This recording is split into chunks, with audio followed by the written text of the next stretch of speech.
Hi, everyone. Hope you folks are doing well, hanging in there. We're getting through the quarter slowly but surely.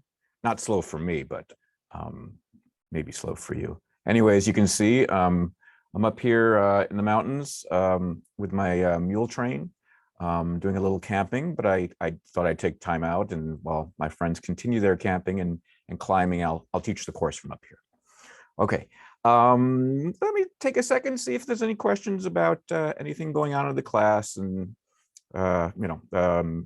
just take a look at the syllabus and stuff like that. But if there's things on the syllabus that things that aren't on the syllabus you might have a question about, feel free to ask. Oh, people are saying yes, it does seem hot up here. It is hot, but it's beautiful.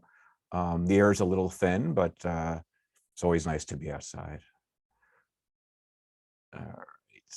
Oh, looks like there were some questions about extra credit earlier. I'll just answer these. I don't know if they were for me, but nope, no extra credit. And the questions that I'm doing are practice questions that we're doing, as little breaks during the lecture, are not counted. Your responses are not counted at all.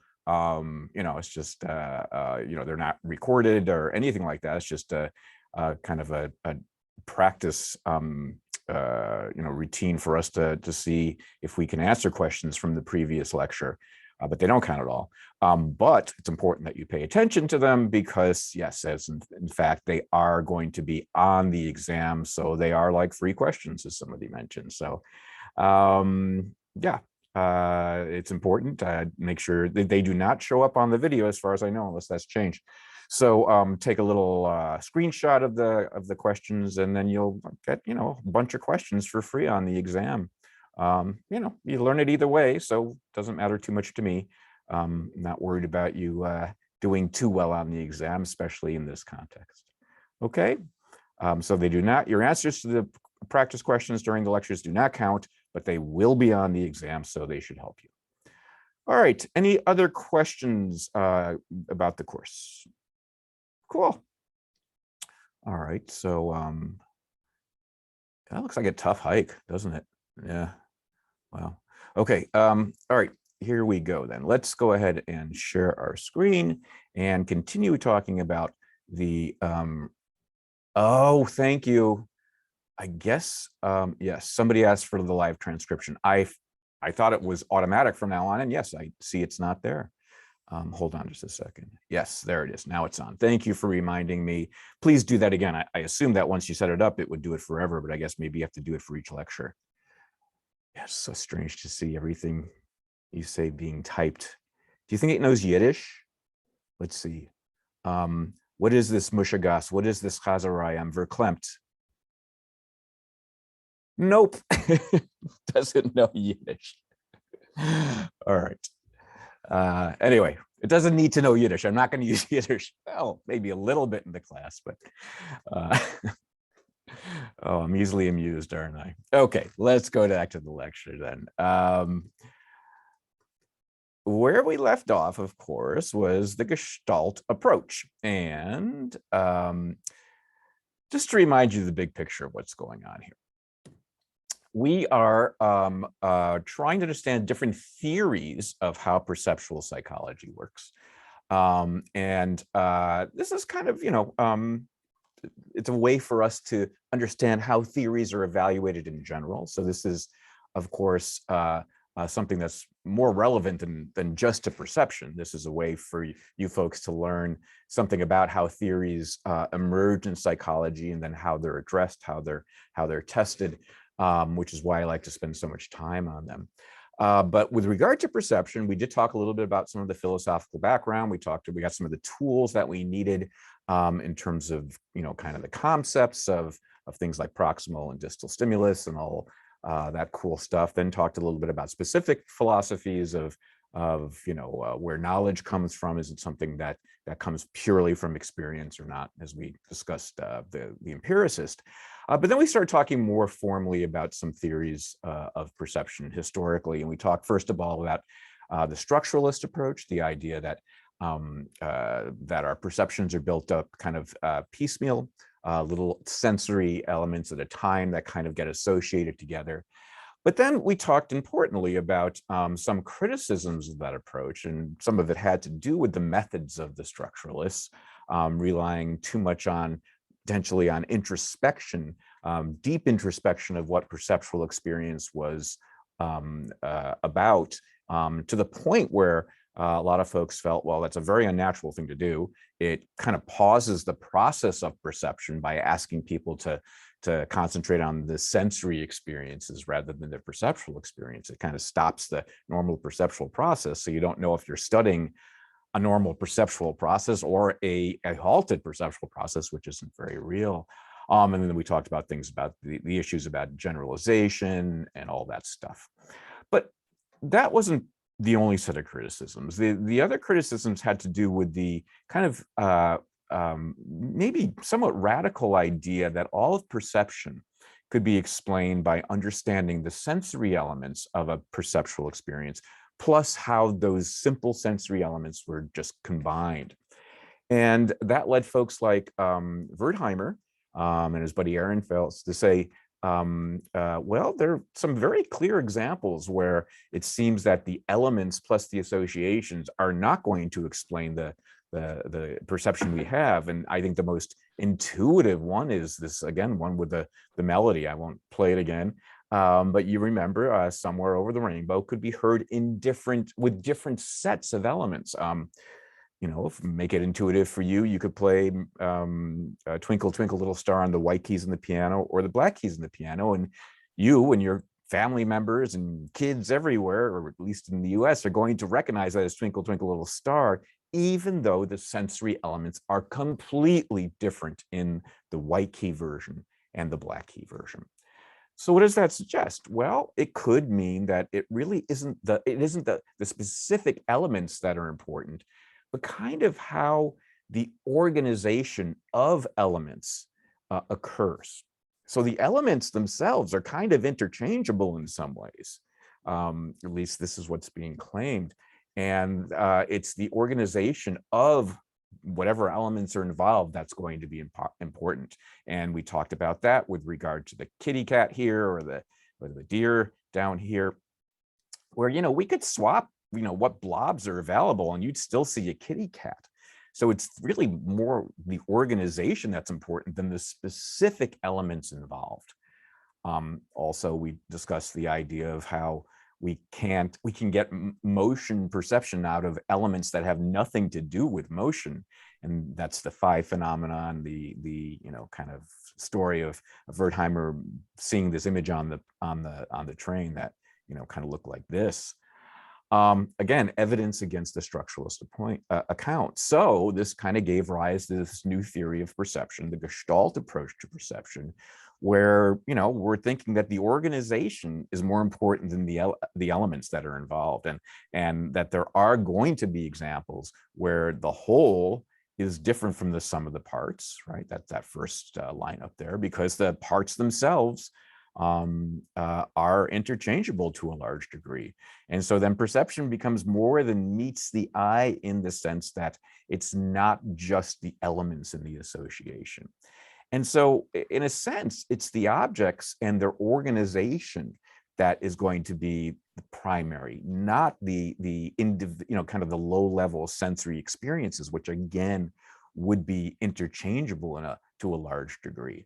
So the primary data for perception are not the elements, but the structured forms, the organization of the structured forms, which really are most important. And the Gestaltists are going to emphasize how that organization might occur.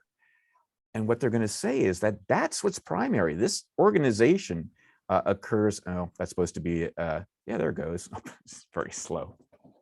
Okay, that's not a very good phi phenomenon now, is it? But it should be going faster.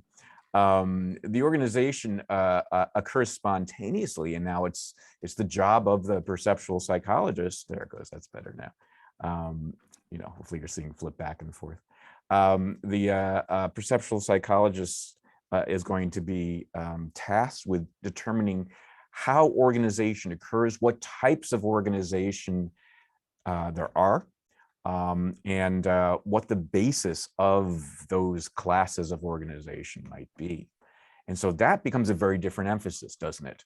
You know, kind of de-emphasizing what the specific sensory elements are, what the atomisms are, and now moving out and thinking about how organization and the whole, W-H-O-L-E, the whole, is more important than the individual parts. And I should say, to some degree, this does kind of follow discussions that were occurring in physics at the time. So, you know, we were moving more from an elemental sort of physics to an understanding of what fields are, whether we're talking about electrical fields or magnetic fields. You know, field theory in physics started to become popular in the early 20th century. And it is kind of a move that is analogous in perceptual psychology, that we're kind of moving out from understanding what the important elements are of the perceptual experience to understanding what the whole is, what the organization is. So what do we want to say here? Oops, sorry. Yeah, experience then is not elemental. It's not based on the sensory elements. And that when you approach perception, trying to understand perception from a purely structuralist, these things keep having a life of their own, these little demonstrations. When you try to understand perception from a purely structuralist perspective, you absolutely lose the critical properties. It's not that important in some ways what the sensory elements are according to this more modern theory. Instead, it's how those elements get organized. It's how that organization occurs. What are the principles by which the organization occurs? So we're going to go through some of these right now, some of these principles of organization. And it will give us some idea of, you know, the types of things the Gestalt psychologists were looking for. These demonstrations seem to not want to stop. Oh, before we do that, though, we're going to now set up one of our flowcharts again. Again, this is kind of just a nice way of being able to portray the different theories of perception we'll be discussing, so that you can compare between them, so that you can see the differences between them. And so let's do this for the Gestalt approach, and then we'll get into some of those laws of organization. We're going to start with the same sort of thing, which is the, let's check something here. Okay. So I will answer these questions in just a second. Sorry, I just don't want to have to answer as we go through individually. So for this flow chart, for this box diagram, we're going to start with the same stuff we started with when we discussed the structuralist approach. We're going to start with the environment, or E can stand for energy. Sometimes it doesn't make too much of a difference in this type of diagram. And the energy will get to the receptor surface. In the case of the eye, it's the retina on the back of the eye, and from there it's going to then allow for there to be a process where sensations are extracted. So yes, this is the same as the structuralist. Sensations are going to kind of kick off the perceptual process in the same way. And so there will be a kind of a rudimentary analysis of sensation. But from there, things are going to be a little different. From there, there's going to be organization that occurs, organizational processes that occur on these sensations. And you can see it says here, innate laws of organization. It just means that these laws of organization seem to come naturally. They don't need to be things that are learned. Now, that word innate here is going to be used a little bit differently. Okay, you're going to see that in just a second.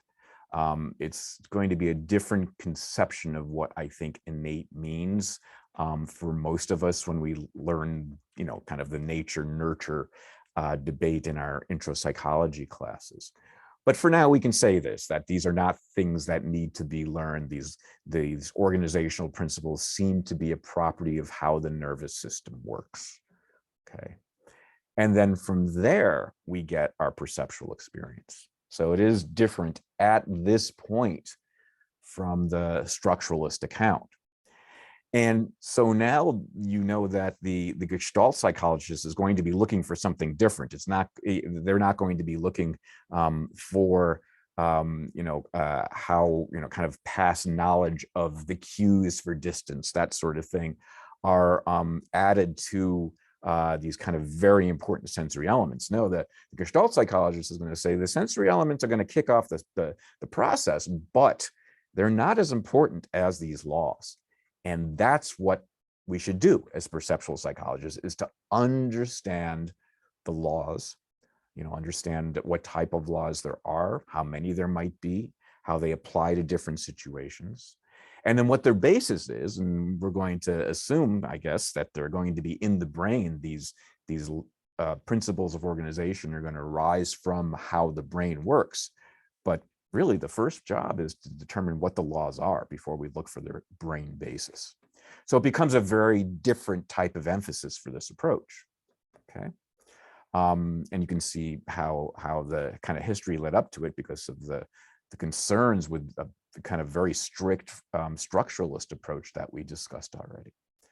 Okay, now we can get a little bit into some of the different laws that might exist. And I should say, these are the sort of things that if you've ever been introduced to the Gestalt approach in perception, say in an undergraduate course or maybe in a high school course or something like that, these are things that you know already. I'm going to use the most simple ones again, just to make sure you have an intuition, but you're going to see that the basis is probably more sophisticated than you learned in your intro class. So let's just kind of give some very simple examples just to get you an intuition of these things. Okay, the first one's called proximity, but the question I have for you is, if I asked you to describe this image, what this figure is showing, you'd say, okay, I see maybe a group of 3 pipes and then a line on its own over here, right? I'd say that this is grouped here, this is grouped here, and this is grouped here, right? Now, you wouldn't have to see it like that, but most of us would say I'd see 3 pairs of lines that are maybe kind of forming pipes. I don't know, some sort of conduit. 3 pairs of lines and then one off by itself. It doesn't have to be organized like that, right? It could be that this one here is organized together with this one. So this is one set, this is a second set, and this is a third set. They each kind of now form bigger pipes, I guess, each of these 3 sets. And this one is the one that doesn't have a partner, all right? But probably when you first looked at it, it's not your first impression, right? You can kind of see that now, but boy, it certainly doesn't seem as natural a perception than saying these 2 are grouped together, these 2 are grouped together, these 2 are grouped together, and this one is on its own. And I'm assuming you're seeing this cursor. Why would that be the case? Why do we see these as kind of small pipes and then this one on its own versus the other interpretation, which could be equally likely if there's nothing else going on?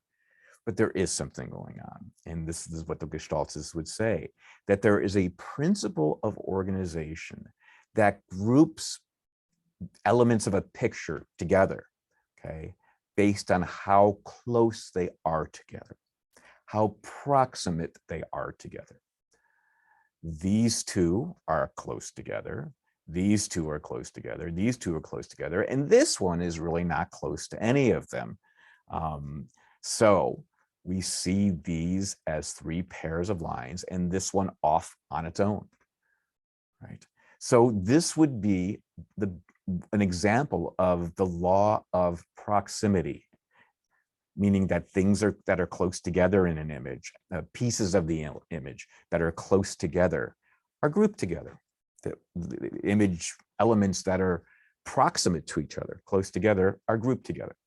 Okay, very intuitive. And I think you may have likely learned this somewhere else, but it's not bad to have the refresher. And it's important for us to have the intuitions of what a law of organization might be like, right? Again, you see this one paired with this paired with this paired with, and not the other possible organization that these two are organized together.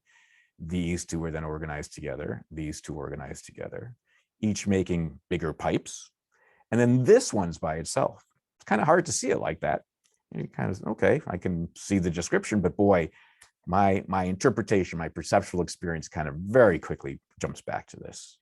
Why? Because the brain tends to organize pieces of images together that are close together. And that's a law of organization. It's a property of potentially the brain. Okay. All right, let's look at a few more of these just to kind of make sure we understand how they work. Similarity. All right, so if I asked you, let's concentrate on this block over here on the left. If I asked you what you see there, you'd say, oh, I guess I see, I hope I get the colors right, a yellow cross kind of on top of a blue square background. Okay, I see a yellow cross and a blue square background, or I see a yellow cross, and then I see, or maybe say 4 different blocks of blue, squares of blue behind it, or next to it, or whatever. Now, you wouldn't have to see it like that, but I think most of us, at least initially, have that experience. You could have grouped the elements together in thousands of different ways, right? You could have said, okay, I see a double row of boxes here that are a different grouping than the second row of boxes here, or I see a column here, a column here, and a column here. Probably it's hard to see them organized like that. Why? Well, it seems that we organize pieces of an image based on how similar those pieces are to each other. Okay, so the yellow boxes are certainly more, the yellow tiny squares are certainly more similar to each other than they are to the blue squares. And the blue squares themselves are certainly more similar to each other than they are to the yellow squares. And so we group these squares, these baby squares, based on how similar they are to each other, kind of pushing us to perceive a yellow cross against a background of blue. Okay. All right. And hopefully that gives you some idea of what the law of similarity is, right? Just that, we tend to group the pieces of an image together that are physically similar. Yellow squares are physically similar to other little yellow squares. Little blue squares are more physically similar to other little blue squares. And that's a principle by which we group the elements together. So like proximity is kind of something that arises out of some sort of perceptual process that allows us to group these things together. And this is the important stuff for understanding perception.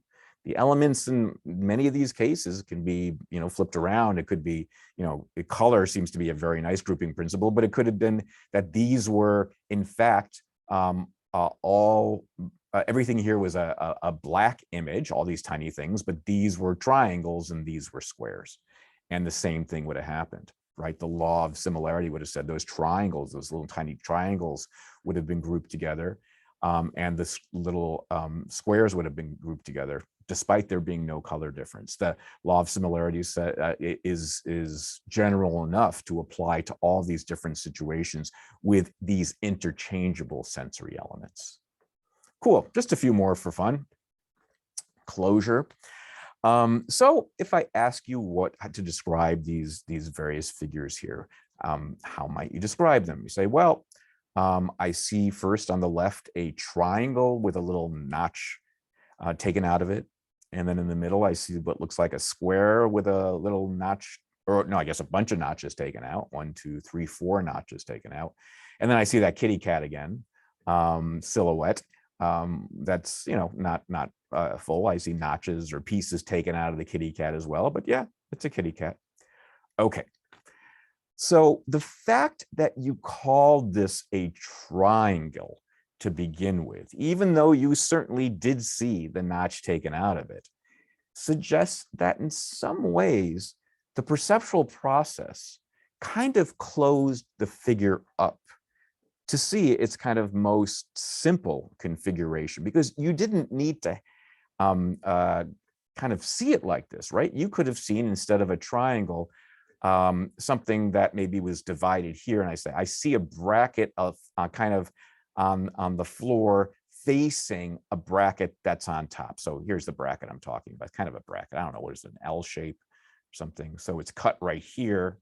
And I see this kind of L shape, I don't know, whatever it is, bracket facing kind of another one that's on top of it that's also cut here. So I don't see a triangle, I see that. However, it's probably the case that most, if not all of you, saw the triangle with a notch taken out of it, right? The same thing with the square. You don't have to see this as a square with notches taken out of it. Instead, you see you could have seen something like, oh, I see a corner here and a corner down there. You wouldn't have had to group that into a square at all. And the same with the kitty cat. That could have been organized in many different ways. But the fact that you are organizing these into a shape that is familiar, that is recognizable, even though you do see those notches taken out, is important. It suggests that in some ways, the brain, the process of perception, closes figures so they're in their most, I guess, simple configuration. Okay, now people get a little confused here because they say, I'm not closing this, right? Because I can see the notch here. I'm not closing any of these. I see the notches. I see the spaces. You know, it's not an illusion where all of a sudden these spaces get filled in. No, you can still see the notches, but the fact that you still identify this as a triangle suggests that in some ways, you know, on another maybe, you know, kind of deeper level, you are kind of closing this off to see a triangle. You are closing these off to see a square and a kitty cat, right? Yes, you are aware of the notches. Again, I understand that, but the fact you're calling it a triangle, the fact you're calling it a square and a kitty cat suggests that in some ways, yeah, the organizational principle of closure suggests that we do, in fact, on some level, close off figures so they're in their simplest, you know, kind of most common sort of configuration. Okay, again, I understand you see those spaces. The fact that you're calling them triangles, squares, and kitty cat silhouettes suggests that there's an organization going on somewhere that does close them off enough for you to identify them still as shapes. Shapes missing pieces, shapes nonetheless. Okay, one more that we'll discuss and come back to later is good continuation. And I realize there's questions and people have raised their hand and there's some chat. We'll come back we'll go to those in a few seconds when we do our test question. I promise to answer everything. But let's kind of continue with these first. What's good continuation? Well, this is a kind of a very intuitive one. If I was asked to describe, I'm just going to move something here. Okay. If I was asked to describe this image down here, I'd say, oh, I see what looks to be like a smooth wave kind of on top of a square wave, right? A square wave and a smooth wave. Yeah, right. I think that most of us would see it like that if we had to describe it to somebody who is not able to see the screen today for some reason. Why would that be the case? Well, we wouldn't have to have organized it like that. I'm not sure this video works, but let's see here. Yeah, good. Looks like it's working. That's how we organize it. Oh, God, it's distorted. Sorry about this. Most of us will organize it like this, but it doesn't have to be organized like this. It could be organized like that, right? So we see kind of two funky waves on top of each other, right? I'll do that one more time, just so we can get a sense. Most of us are organizing it like that. And I apologize for the distortion on this. We're seeing a smooth wave superimposed on a square wave, but we could have organized it like that. But what the brain tends to do according to the Gestalt psychologist, is it wants to see lines kind of being continuous as much as possible. Okay, it wants things to be smooth and continuous. And so when it's trying to see how the pieces of an image are organized, it wants those pieces to be organized in the most continuous, smooth fashion as possible. And that's another principle by which the process of perception works. Another organizational principle that allows the brain to collect the pieces, regardless of what the pieces are, into something like an organized whole, allowing us to perceive. Okay, another nice example of a law of good continuation. Okay, cool. So there's four probably of the most well-known ones when you go through intro psychology. If you're going to go through this at all, these are probably the ones you learned. There's many more. They came up with about 140, 150, I believe. And most were based on visual perception. Some were based on sound. And I should very quickly mention to those of you that are interested in the psychology of music, I'm teaching another course right now in that. This is where Gestalt psychology, despite it kind of being somewhat old, kind of occurring in the early 20th century, in music perception, these laws of organization are discussed all the time in the modern research. They're considered to be very important. And I'm not going to go through any details in this class on that, but you can understand that, when you're listening to something like a melody, that applying good continuation makes some sense, right? So you have an idea of where the melody might end up. Okay, fine. It's sitting here anyway. So our favorite song of the quarter. Oops. Ah.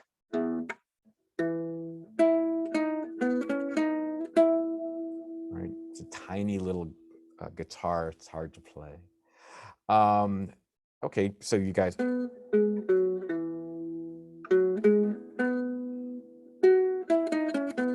is a new melody because I'm sick of that song. Where's it going to end up? Right? And so the idea is that the brain kind of is applying a good continuation sort of organization, not to the image elements in this case, but to the notes. So whether you're a trained musician or not, you have a sense that it's going to continue to there. And so it's used all the time in modern music psychology of music theories, these organizational laws. Good continuation in particular turns out to be a very important one. And you could, sorry, I'm kind of sidetracked here just because it's interesting. Similarity, the same thing. I mean, the fact that, you're hearing the difference between what the guitar is playing and what the bass is playing or what the singer is singing, and you don't mix up notes between the guitar and the singer, is because guitar notes sound similar. They're physically similar. And a singer's notes sound similar. They're physically similar as well. So it's easy for us to kind of hear them as separate instruments, the guitar and the vocals, because of the similarity, the physical similarity of each of those little components, right? So it makes sense to apply it to music as well.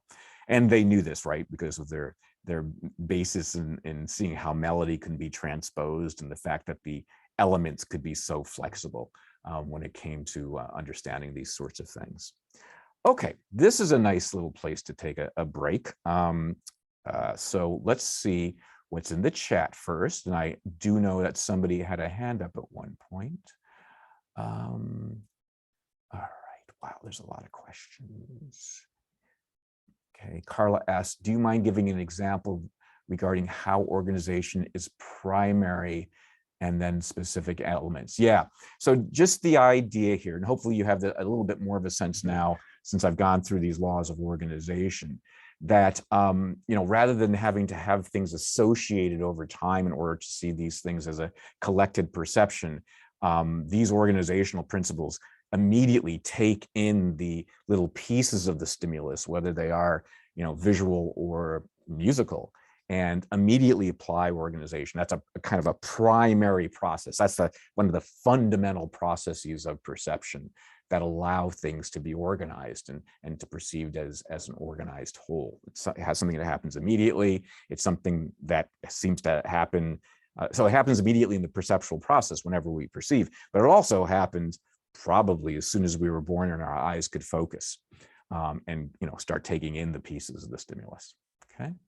Can you give an example, another example in the real world? I don't know what that applies to, Natalie. If you're still not sure, you still need another example, go ahead and ask again about the specific point I'm talking about. Broken arrow like the computer mouse. Not quite sure.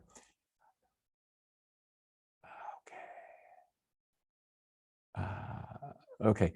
I guess what we're going to have to do, because we could handle this in two ways, because I really want to answer your questions. I really, really do.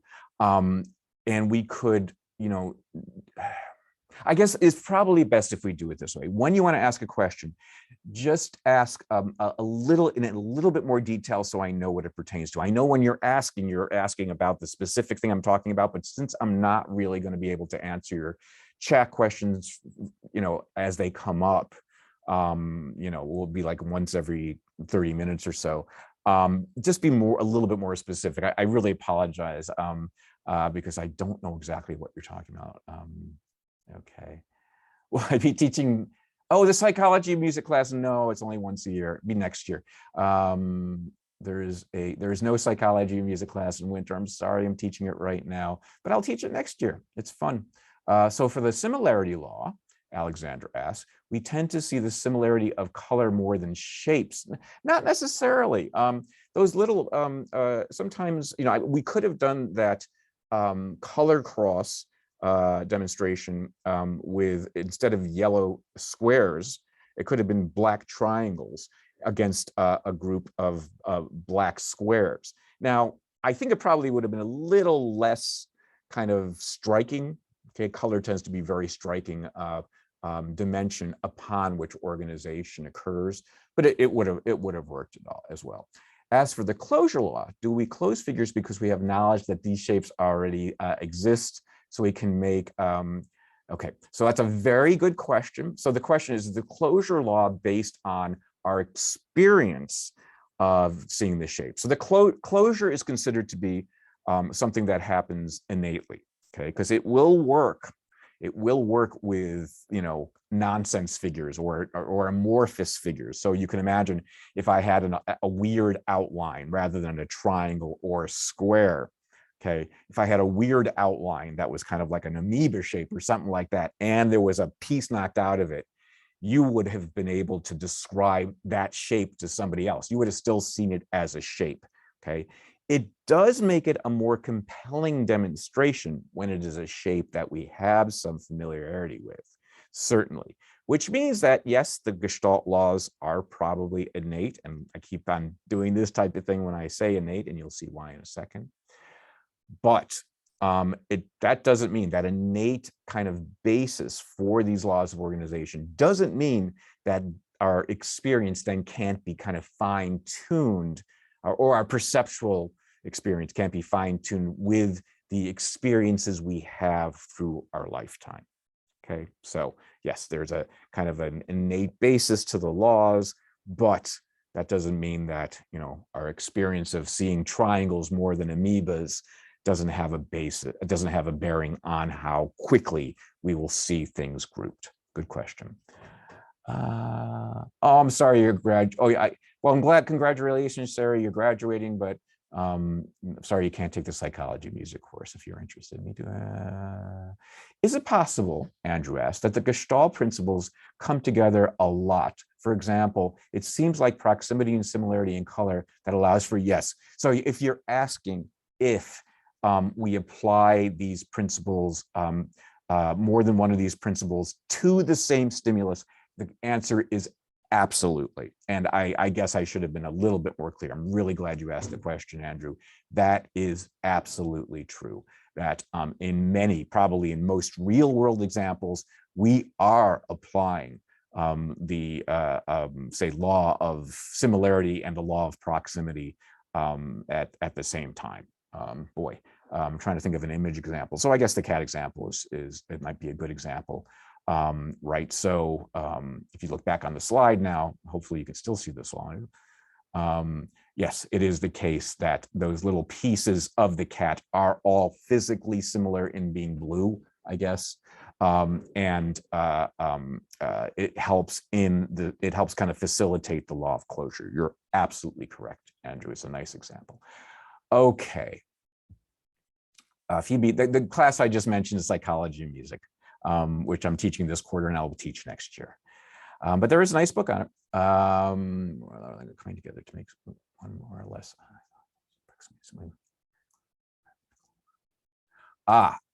Andrew's asking another interesting question. I was thinking more that the coming together to make more or less obsolete. So maybe closure isn't needed if, in fact, you have proximity and similarity. Right.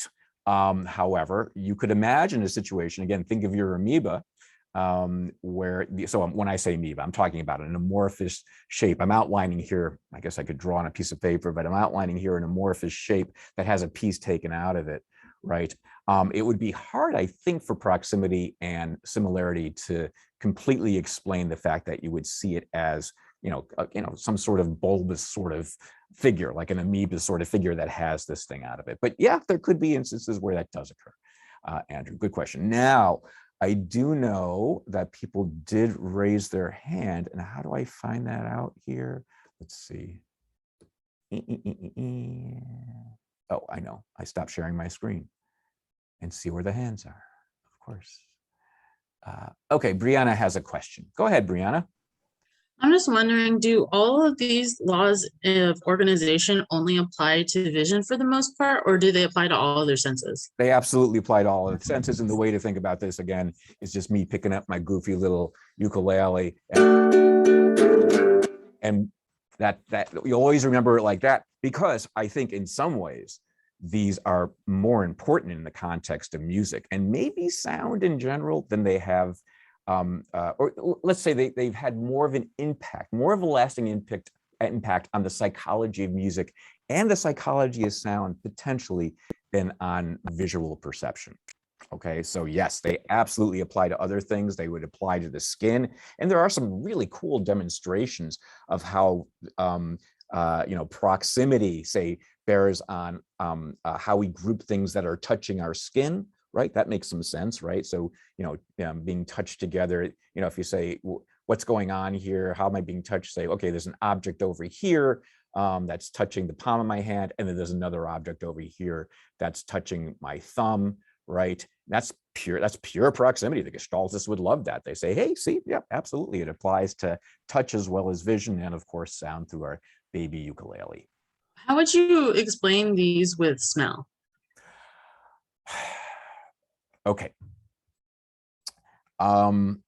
So there is evidence that we do group the locations of smells based on the fact that we have two nostrils, right? So it's harder to tell where a smell is coming from often.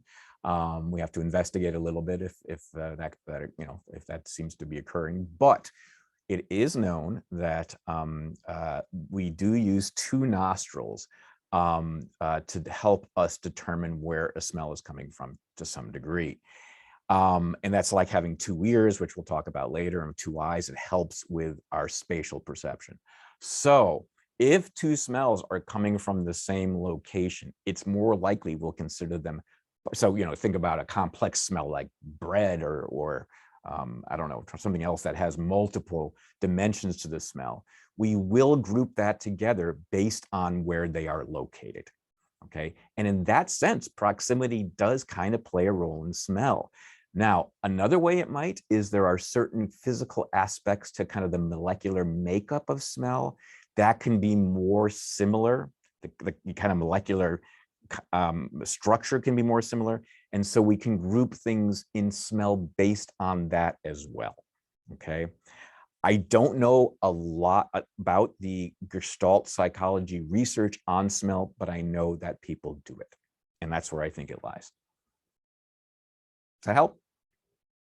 Great. Good, Brianna. Thank you.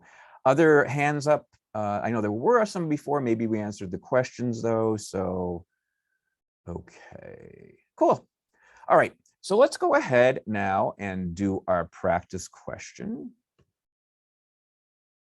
And that mule train is really large. They keep coming up. They've been coming up for 45 minutes now. All right, here we go. This one has to do with structuralism and the goals of structuralism. Here's the question. Which of the following is a goal of structuralism? A, to determine the laws of connection between elements. Okay. B, to determine how sensory elements are connected. C, to distill our experience into its elements. Or D, all of the above. Okay. So I want you to think about these as you go through it. I'll give you enough time to do that. And look back on your notes if you want to, but think about how the answers are each laid out.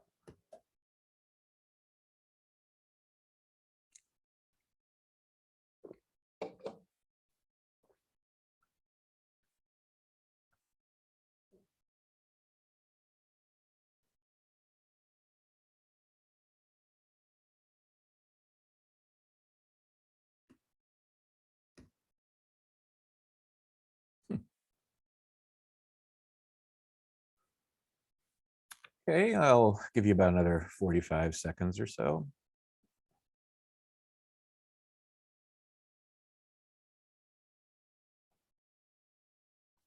You're doing very well. But don't worry, it doesn't count towards your grade.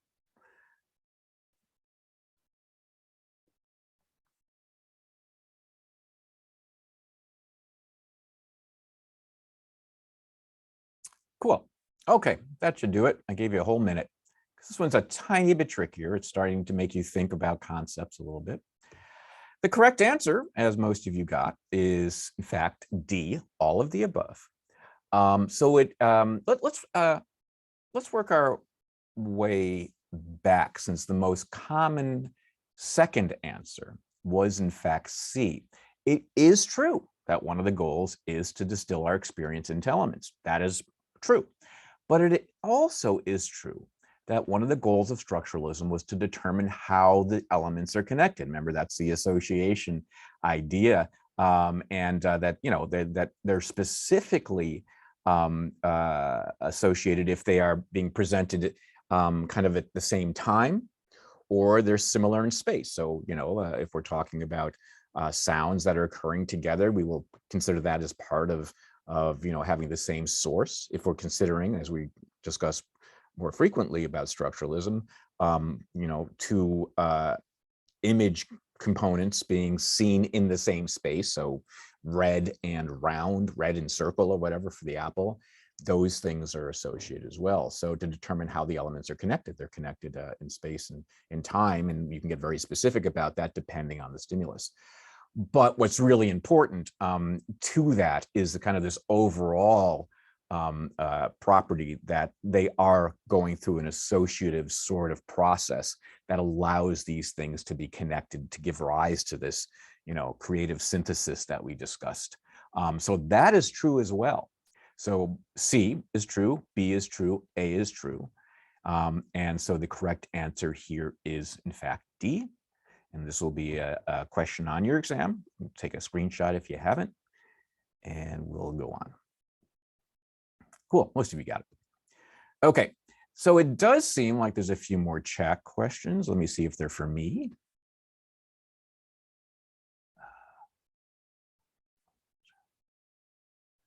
Okay. Kind of like cooking on a stove. Oh, I think with regard, Nancy asked a question about cooking on a stove with regard to cooking a number of things at the same time. Yeah. With regard to knowing where things are coming from. Yeah. Nancy wonders if that's kind of a Gestalt experience. So you're cooking tortilla and cheese, and allows you, those are like components that allow you then to perceive a quesadilla. Kind of, yeah, kind of, I guess. With regard to smell, I'd have to think about that.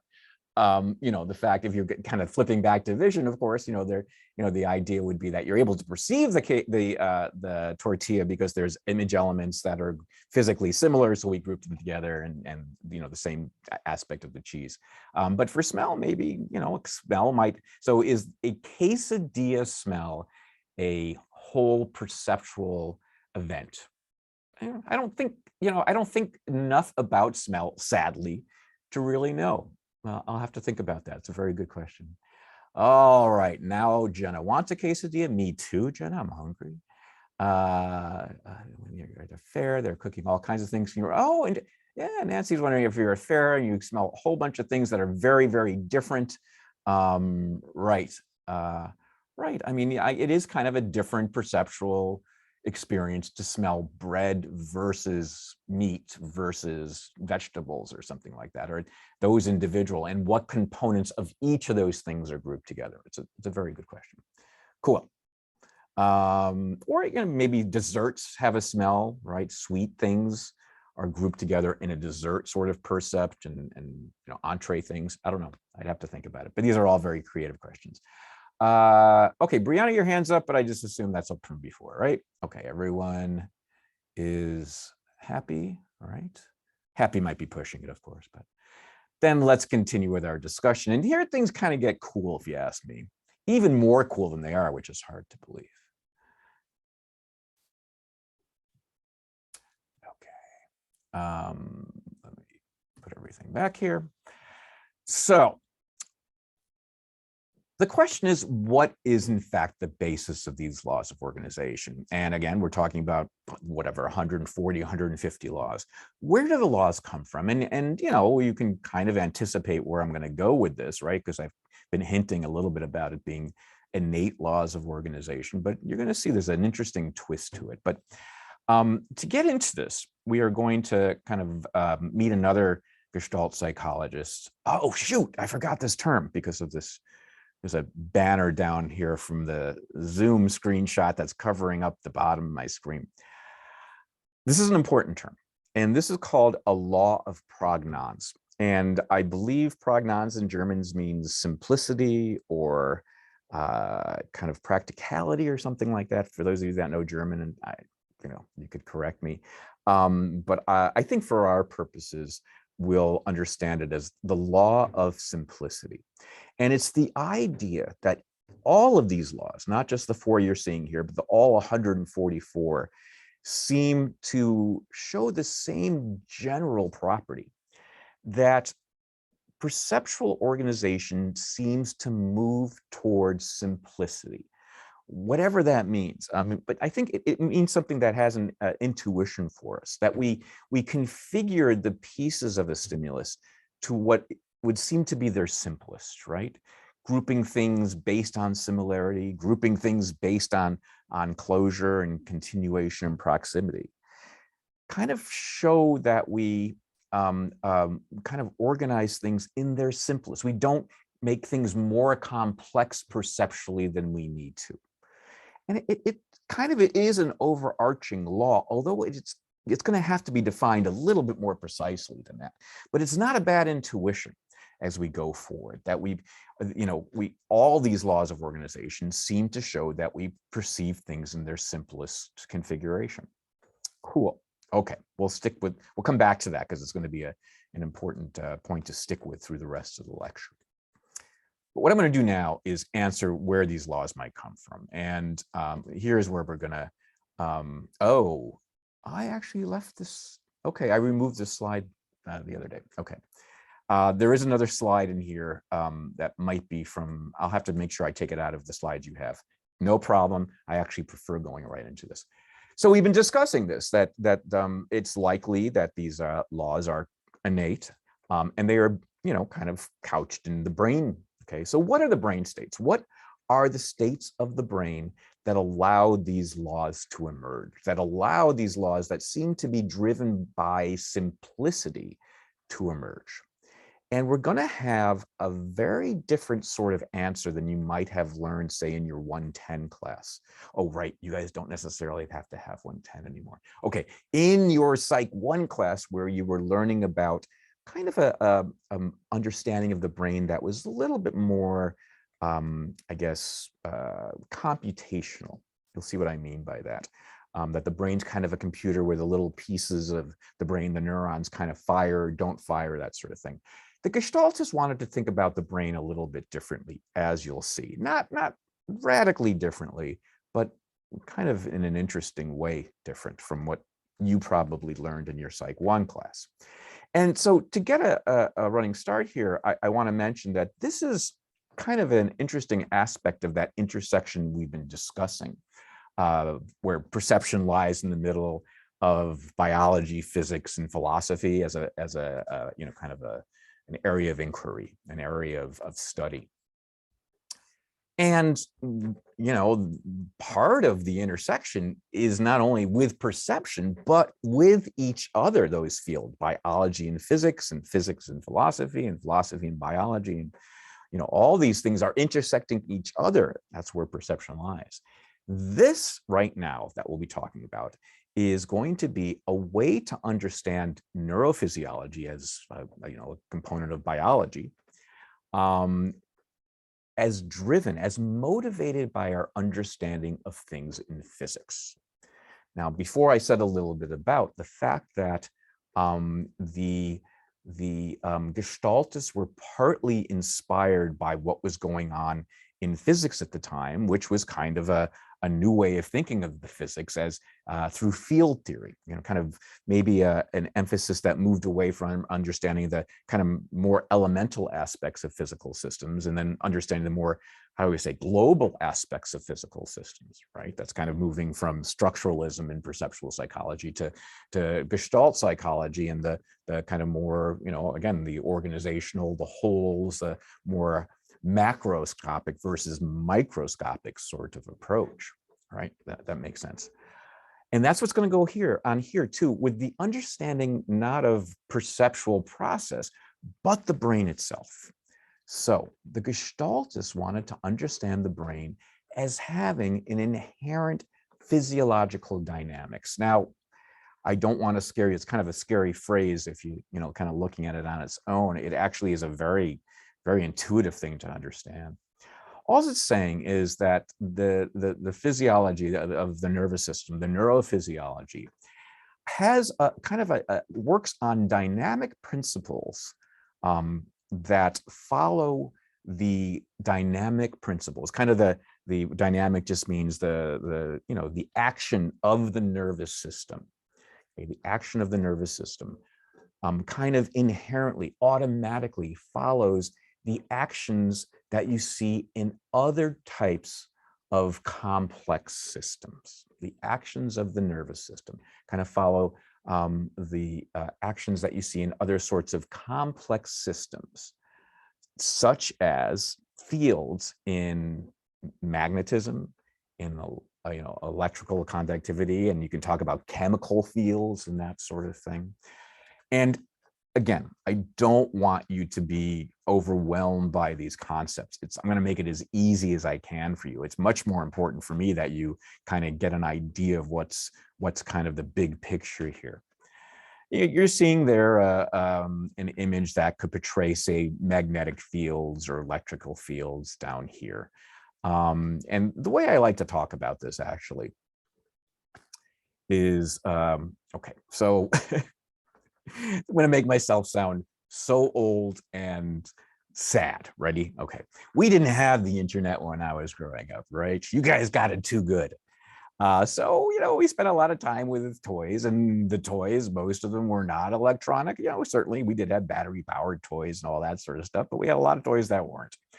One of my favorite toys up through probably the age of 6, 7 or something like that was something called a monster magnet. Okay, what's a monster magnet?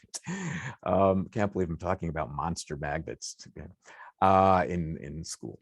It was basically a magnet that was in the shape of a scary monster.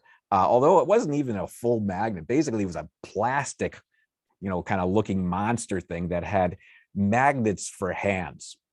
And, it was cool because the monster magnet to go on your fridge, and it would kind of stick there. It was a very strong magnet. There would be your monster on the fridge, it could go on your bookcase if you had a metal bookcase. That's, you get the idea, right?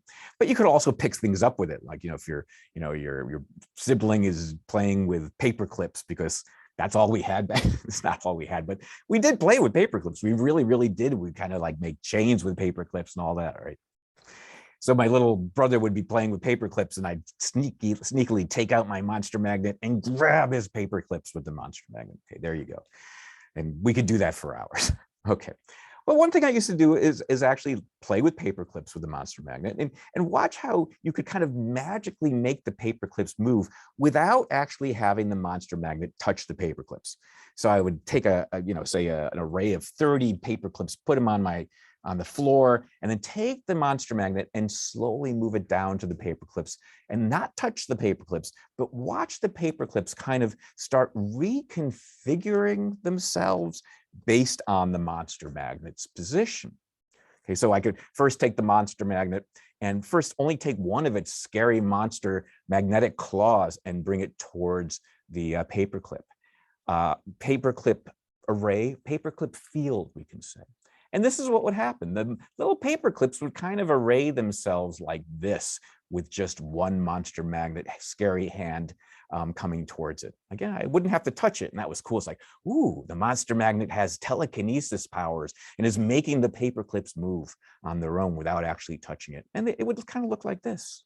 Okay, then I raise it up and say, okay, monster magnet, let's see what two scary magnet hands do. And I would take the monster magnet, scary magnet hands, and bring it down. And the paper clips will kind of reconfigure themselves without the magnet ever touching the paper clips to look like something like this. They kind of, bunch up in two different groups under where each of the monster magnet's hands, scary hands, were. Okay. And all I'm doing here is kind of demonstrating, for my little 6-year-old brain, 7-year-old brain, field theory without knowing it was field theory, right? I'm monster magnets doing nothing. It's creating a magnetic field, which is now visible by how these paper clips are configured on the floor. When one magnet comes down, it configures it this way. Another magnet comes down, it configures this way. That's all you need to know about field theory. Well, almost all you need to know.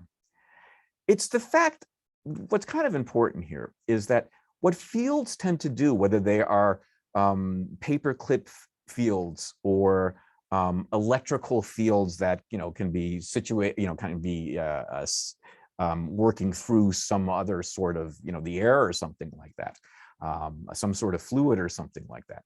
What they do is when they have some sort of I don't know, I guess you could say perturbation, some sort of force, okay, let's call it a force, applied to it, is that the field will reconfigure itself and try to achieve its most stable state, okay?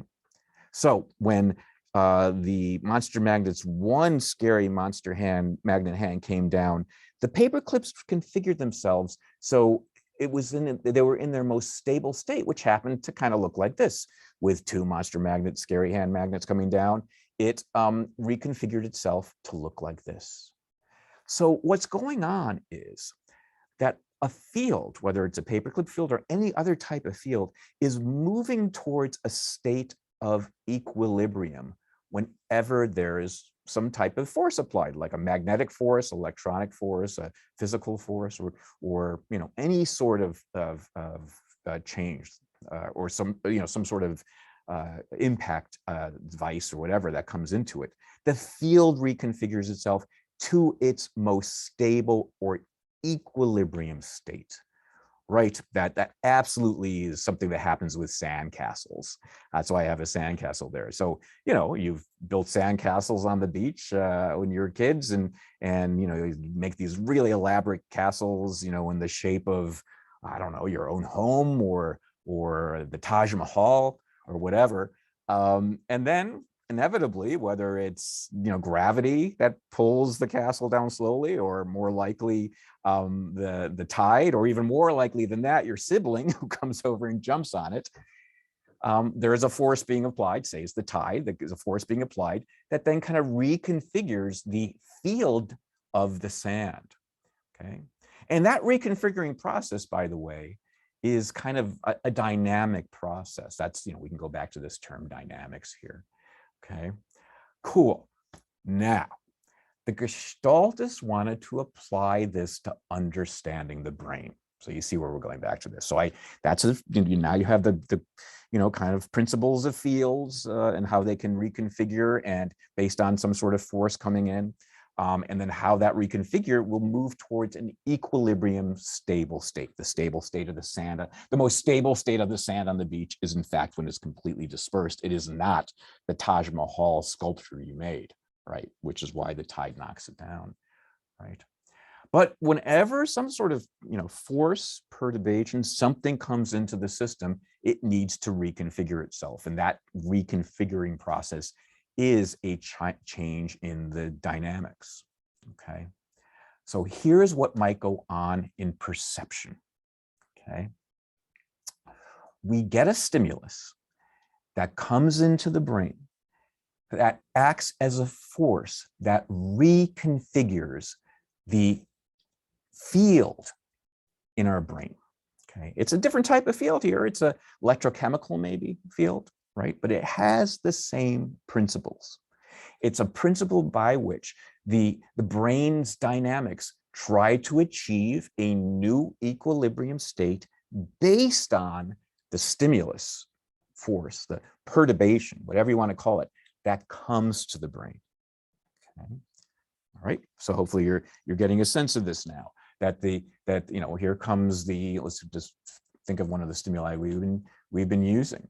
The cat silhouette that's made of all those blobs or whatever. Okay, here it comes, the stimulus comes in, and it causes a new change in the electrical dynamical field properties of the brain. There's a dynamics going on in the neurophysiology, right? And the inherent property is it's going to move towards stability when the stimulus comes in. And that move towards the stability in the neurophysiology of the brain is going to be the basis of the stability in our perceptual experience. This is kind of cool. Okay, I'm going to say that again. I know this is kind of tricky, but hopefully you understand it enough to think it's kind of cool. It's a very different perspective on the brain. It's not a perspective on the brain where one neuron's giving a message to another neuron and on and on and on like that. That's kind of more, as you'll see, it's kind of more of a computational process. This is very different. This is thinking of the brain at a more kind of holistic level and thinking of the brain as, we know that it has properties of fields, right? It absolutely does.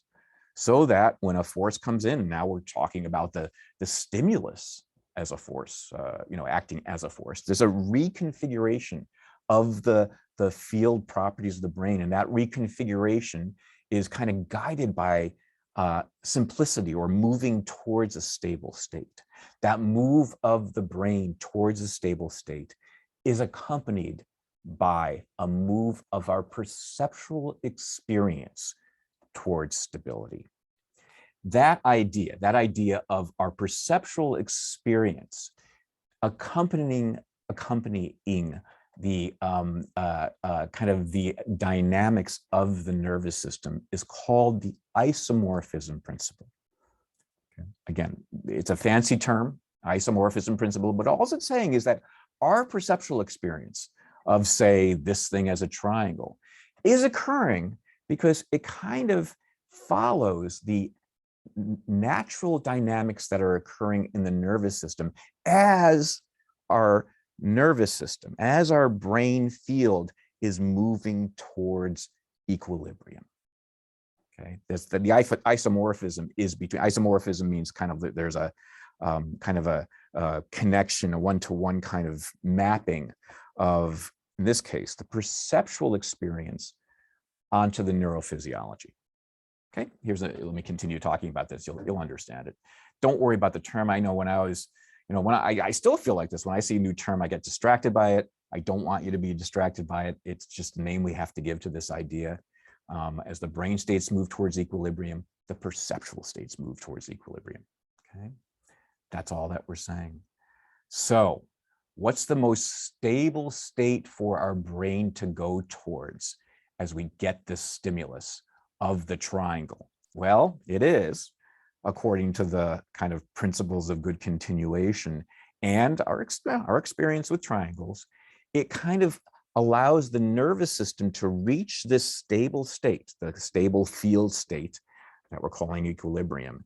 And that stable field state brings along with it our perceptual state as perceiving this thing as a triangle. Yeah, a triangle with an adjunct out of it, but a triangle nonetheless. Okay, you get the idea? As the brain moves towards simplicity, as the brain moves towards equilibrium after it gets a new stimulus, our perceptual experience also goes to simplicity. Our perceptual experience also goes to equilibrium. Okay, does that make some sense? And yeah, I mean, you know, it's a new way of thinking about the nervous system in a lot of ways. It's not, by the way, it's not that new. This is something it was the early 20th century where they started thinking about this, but it's come back into fashion to some degree, as we'll talk about later. But it's a new way probably for you to think about how the brain might be working kind of on a more, as I said, more holistic level of understanding the brain, a more macro versus microscopic way of thinking about the brain. But it is an interesting way of thinking about the brain. And this is how the Gestaltists explained, you know, the kind of the way that all these laws of organization showed a movement towards simplicity. The neurophysiology moves towards simplicity, and along with it, the perceptual states move towards simplicity. And it's a neat way of thinking about psychology in general. It's a neat way of thinking about how the mind works, how our experience works. Because so it's a way that kind of connects our psychological experience to the way laws work in nature, right? And this is something that philosophers, I should have put my philosophy circle up there too, sometimes think about this. Is there a way to think about mental experience? And I'm talking about all of psychological experience now, as by using principles we know exist in the physical sciences, right? It's kind of an interesting way to think about this, right? And that the Gestaltists were kind of on top of this a little bit. That can we think about even, we talk about complex experiences we have of love and jealousy and all that fancy pants stuff.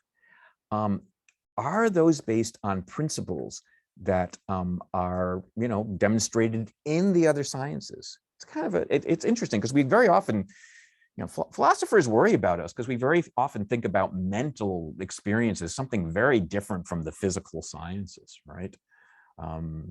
It's hard to, find the concrete and, kind of piece of our feelings of love and all that sort of stuff. But what if our mental experiences actually follow some of the same principles that exist in physics?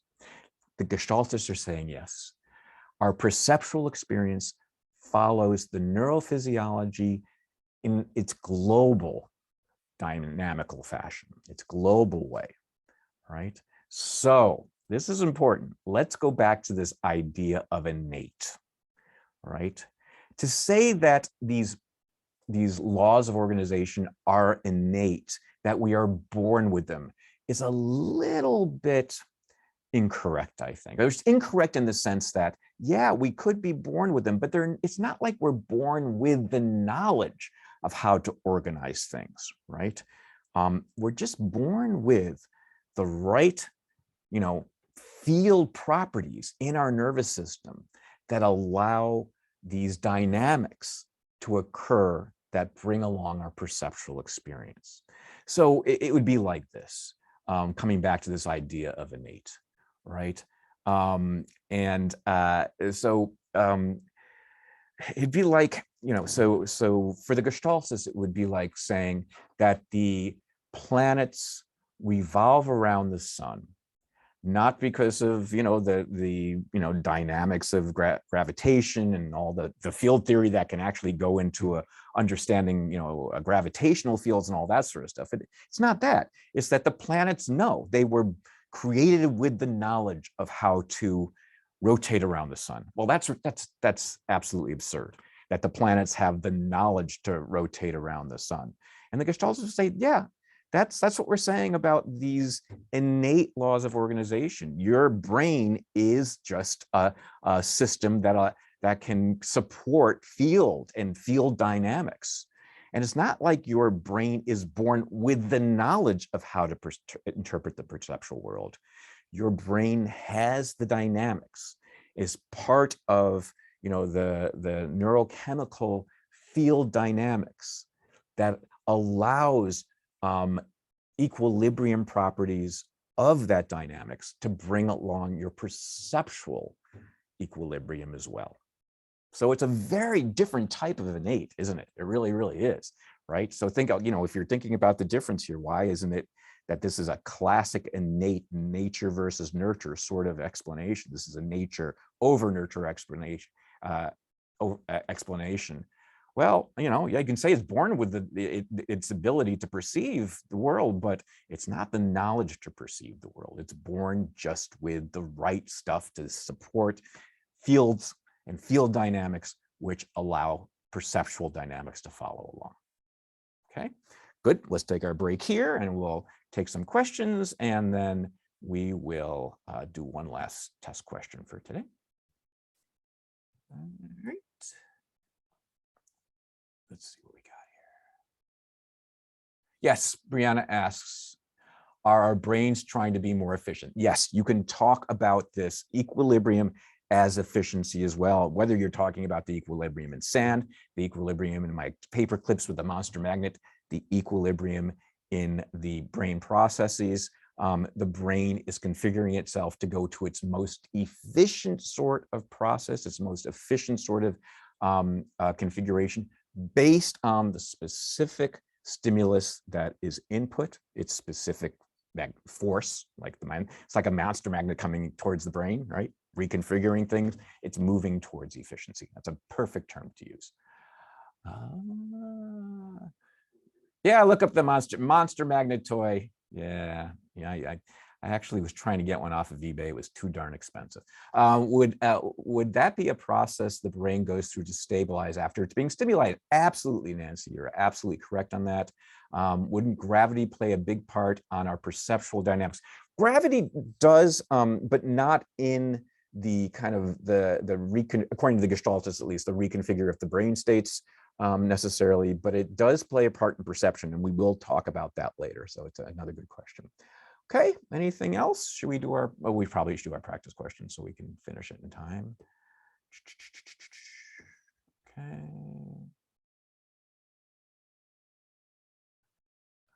Good, this is on the Gestalt approach. Which of the following is evidence for the Gestalt approach? Okay, which of the following in this list has been used as evidence for the Gestalt approach?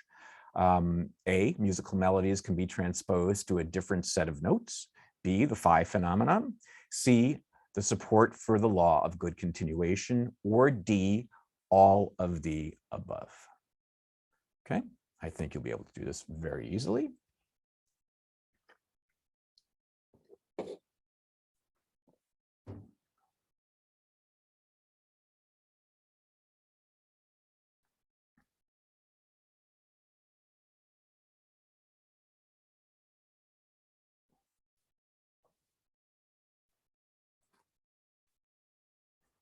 All right, I'm going to stop a little earlier today just so we have time to go through it before it's 10:50. Okay, the correct answer is in fact D, all of the above. If you want to take a quick picture of this, musical melodies being transposed is evidence. The phi phenomena, which is this apparent motion of the on the train's shade that Wertheimer found, absolutely. Support for the law of good continuation. The law of good continuation is absolutely part of the Gestalt approach. And whatever, when you find evidence for that, it is a law showing that the organization is primary in perception. So the correct answer is D. Great. Have a Good weekend, everybody, and we will see you on Tuesday.